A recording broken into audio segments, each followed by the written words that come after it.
The story began on a morning that was anything but ordinary. At an animal park next to a seaside amusement park, big cat trainer Yonghwan was at work. He dealt with tigers and lions every day, and in some ways he found them easier to handle than people. Suah was Yonghwan's daughter. Suah loved dancing, and she had a big sign on her bedroom door that said, "No dad allowed." They also had a cat named Aeyong, who witnessed their daily bickering. That night, an emergency news report broke in on TV. An unknown zombie virus was spreading across the globe. Footage of infected people biting and running wild filled the screen, and the city quickly descended into panic. Just then, Suah spotted the neighboring couple arguing outside. She watched their strange and awkward movements. Suah thought they were making up by dancing, but the very next second, the unthinkable happened. Yonghwan quickly pulled Suah back inside to hide, but the neighbor, now a zombie, started banging on their glass door. It looked like the zombie was about to smash the glass with its head. Yonghwan told Suah to grab the cat and hide in her room. He stayed behind to try and reason with the neighbor. Of course, the zombie couldn't understand a word he was saying. It just wanted to bite. After temporarily taking care of the zombie, Suah checked her group chat and saw that tons of people were infected. They were all turning into zombies. Yonghwan's first thought was to get to the police station, but as soon as they stepped outside, they saw the streets were already swarming with the undead. Even the dog had turned into a zombie dog. He pulled out his phone to call 911, but the line was dead. The call wouldn't go through. The only place he and Suah could run to was his mother's home in the countryside, a small seaside village called Yunbongri. It was far from the city and hadn't been hit by the zombies yet, but how could they get through the horde? Yonghwan had a flash of inspiration. They would disguise themselves as zombies. Luckily, both father and daughter were excellent dancers. Their performance was surprisingly convincing. As the nearby zombies stared in confusion, their brilliant acting worked. They shuffled safely right through the crowd. By the time the slow-witted zombies caught on, they all started swarming toward them. An elderly zombie even tackled Suah. Yonghwan rushed over to stop it. The zombie latched onto his arm and bit down hard. Luckily, the zombie's dentures didn't break his skin. Yonghwan hid Suah in a safe corner. He went alone across the street to get the car. The plan seemed to be working perfectly.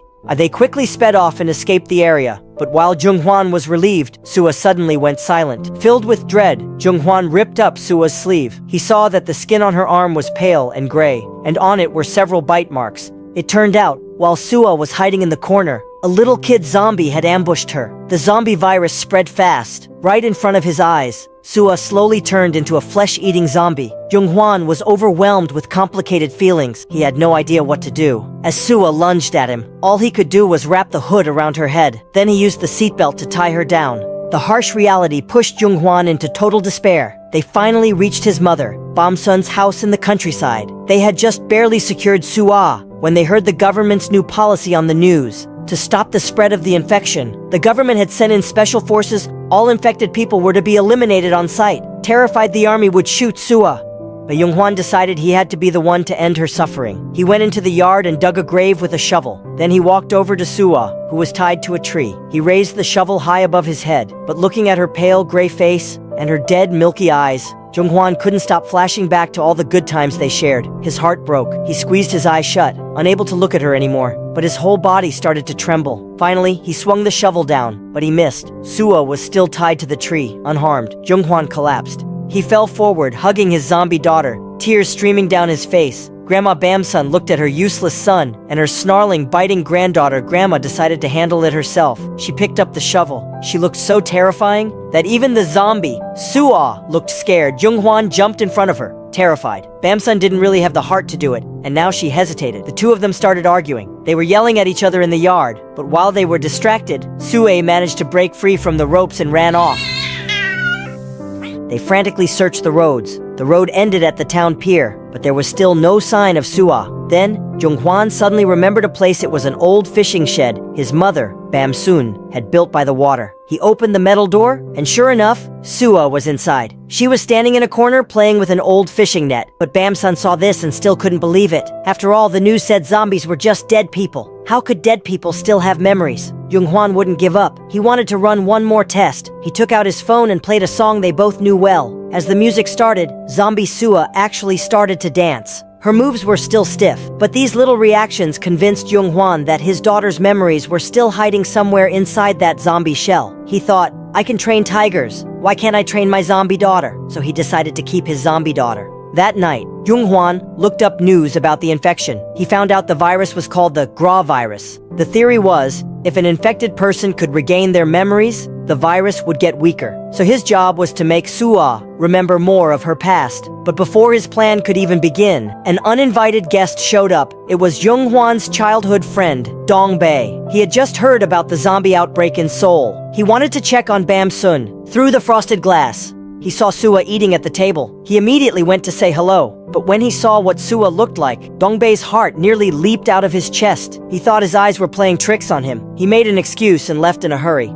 But when Jung-hwan went outside to see him off, he saw Dong-bae holding his phone, about to call the police. Jung-hwan quickly snatched the phone away. He insisted that Sua still had her memories, that she wasn't just a zombie. Even Bam-sun came out to convince Dong-bae. The two men had a late-night talk. Dong-bae understood why Jung-hwan was doing this. It just so happened that Dong-bae was the town pharmacist. He said that in the medical community, there was a theory that restoring memories could weaken the virus, but the theory had no successful cases. Dong-bae was just worried that Sua would eventually hurt her grandmother. That night, Bam-sun gave Sua a bath, and afterwards Sua actually went to sleep peacefully. But Jung-hwan was so worried, he stayed awake all night. The next day, Dong-bae came to see Jung-hwan. He agreed to keep the secret, but it wasn't because he was moved by Jung-hwan's devotion. It was because researchers were working on a cure. It might get emergency approval very soon. Until the cure was ready, Dong-bae even offered to help Jung-hwan train Sua. They chose a deserted island as their training ground. Nobody lived on the island. It was the perfect place for her rehab. Since he was an expert at training tigers, he felt confident he could train his daughter. The first thing he taught zombie Sua was no biting. The training was rough at first. Zombies don't understand human speech. Luckily, she was very responsive to his whistle. Whenever Jung-hwan blew the whistle, Sua would stop her attack. But the real deterrent was Bam-sun's back scratcher. Besides the anti-biting training, they also did social training and physical exercise. Jung-hwan took photos of Sua's progress. He taped them into a notebook to track her recovery. However, the government had a zero-tolerance policy for zombies. They didn't just send in the army to wipe them out, they also set up a hotline to report the infected. If your tip was legit, you got a reward of 100 million won. The army cleaned them out completely. The number of infected dropped every day. This was great news for humanity. But for Jung-hwan, it was a huge problem. If someone greedy for the reward found Sua, it would be a death sentence. Thankfully, summer passed into fall, and Sua still hadn't been discovered. She was also working really hard in her training. She didn't just stop the urge to bite, she even learned how to wave hello with Jung-hwan's help. She was learning to talk again, just like a baby. Bam-sun worried Sua was getting stir-crazy. She wanted to find a way for her to go outside, so she looked up beauty tutorials on how to cover up her dead-looking skin. That afternoon, Jung-hwan took the makeup list and went to the cosmetics store in town. He saw two normal teenage girls walk by. Their normal, happy lives made Jung-hwan feel a pang of sadness. Just then, Jung-hwan bumped into his old high school flame, Yeonhwa. She recognized him immediately. She was nice, and even offered him a ride home. Yeonhwa was a teacher at the local school. She also practiced kendo. She seemed to have it all together. But Jung-hwan was a nervous wreck the entire ride. He was terrified she might see Sua, because she hated zombies. She had once put down her infected fiancé herself, and since then, she'd been ruthless toward zombies. She always carried a wooden sword. She was an officially licensed zombie hunter. To stop Yeonhwa from finding out, Jung-hwan lied and said Sua was sick with a contagious disease. One day, Jung-hwan went back to their old apartment in Seoul. For a moment, he imagined his daughter was back to normal. He saw them laughing and bickering just like they used to. And then, in a flash, she was gone. Jung-hwan completely broke down, hugging Sua's clothes and sobbing. He saw a photo of Sua at the amusement park. He remembered how much she used to love that place. He immediately went back and asked Dong-bae for help. He wanted to take Sua to the amusement park. But when they went to get Sua, they found Yeonhwa had already shown up at the house, unannounced. Jung-hwan quickly pulled Bam-sun outside to ask what was going on. He was relieved when he heard Sua was just sleeping, but just then, Sua suddenly walked out of her room. Jung-hwan immediately shoved her back inside. He blew a sharp whistle. Sua instantly became quiet. Then, Jung-hwan basically pushed Yeonhwa all the way out the door to stop Yeonhwa from ever coming back. Jung-hwan actually cut off all contact with her.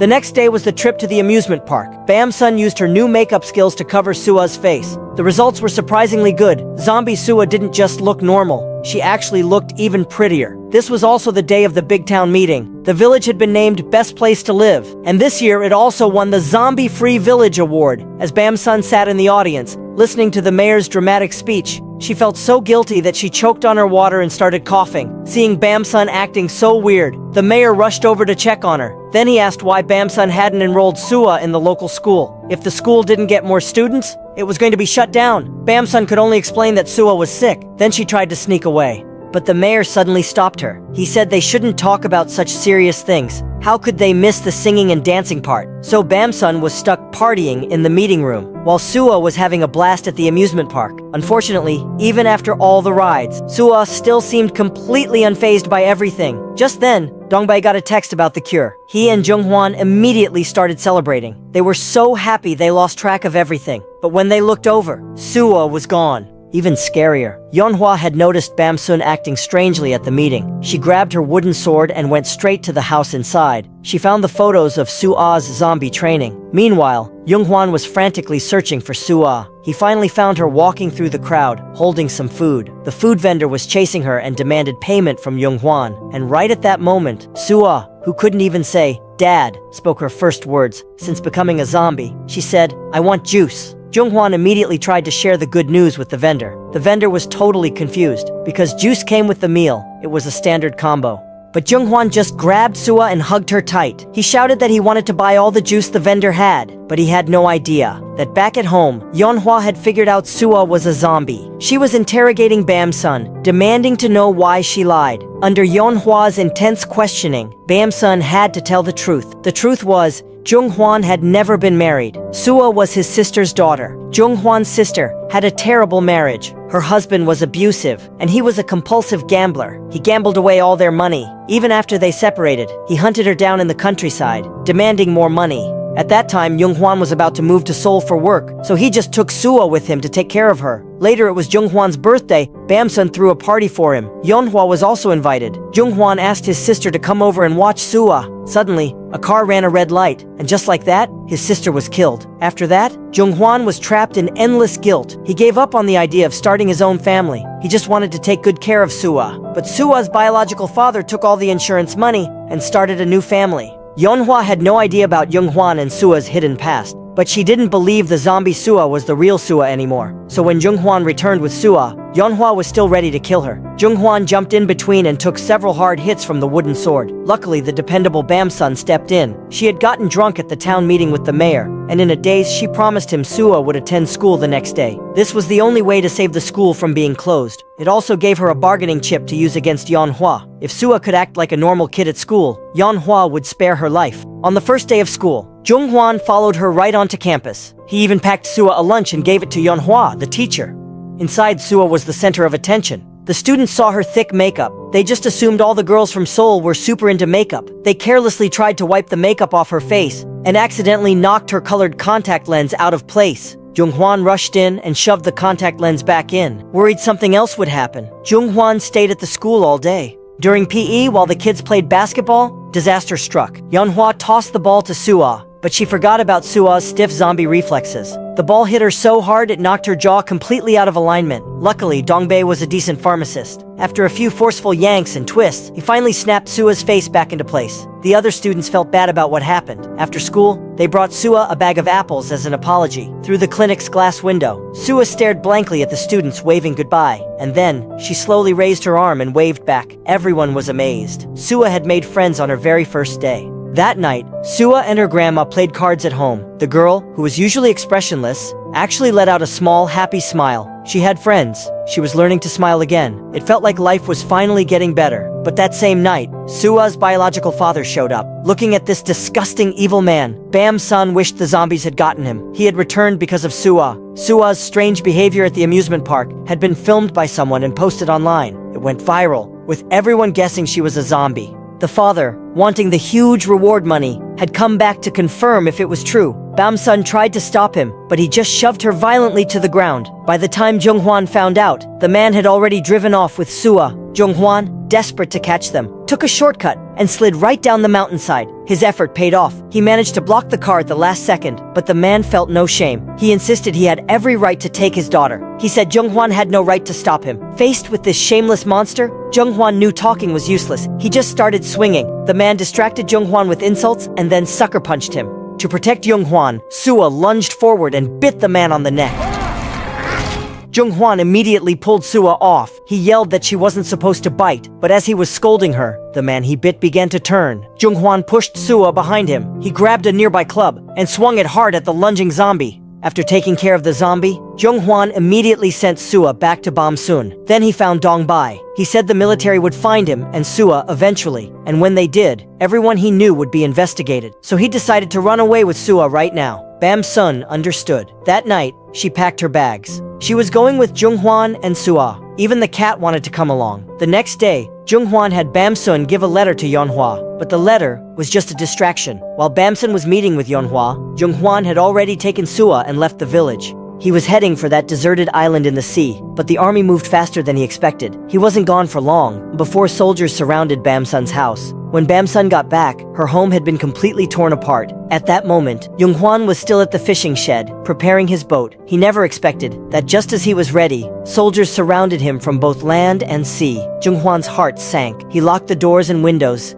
He got Sua settled. Then he went to bargain with the army commander. He said if they promised not to kill Sua, he would take the blame for everything. The army was cold and ruthless. They began to breach the shed. Jung-hwan was out of options. He refused to abandon Sua. So, in this final moment, he taught Sua to bite someone for the first and last time. He told Sua to bite him. That way, they could be together forever. Sua stared into his eyes. She hesitated, and then she bit him. Just then, the soldiers burst through the door. As they aimed their guns at Sua, the newly infected Jung-hwan violently shoved her aside. He used his own body to block the bullets. Jung-hwan slowly collapsed in front of Sua. Seeing this, Sua showed a rare, powerful emotion, grief. She started screaming, "Dad! Dad!" The army commander saw this. He immediately ordered his men to stop firing. 3 months passed. Sua woke up, completely cured and back to normal. Her first words were, "Where's my dad?" Thankfully, Jung-hwan was not dead. He was just in a deep coma. Scientists found a rare zombie virus antibody in his blood. They used it to create a vaccine, which is what saved Sua. It turned out that during all those months of training, Sua had bitten him many times. It was those little bites that had secretly built up his immunity. Bam-sun gave Sua the notebook inside. She saw her father's handwritten notes. He wrote about her training, about her learning to blink again, and about her learning not to bite. Sua's tears wouldn't stop falling. Her father had accepted the worst possible outcome. He wrote, "Whether Sua can be cured or not, she will always be my daughter." In the end, Sua got on stage for a dance competition. She gave an amazing performance and won. Bam-sun made sure to play a video of the dance for Jung-hwan, still in his coma. As the music swelled, one of his fingers twitched ever so slightly.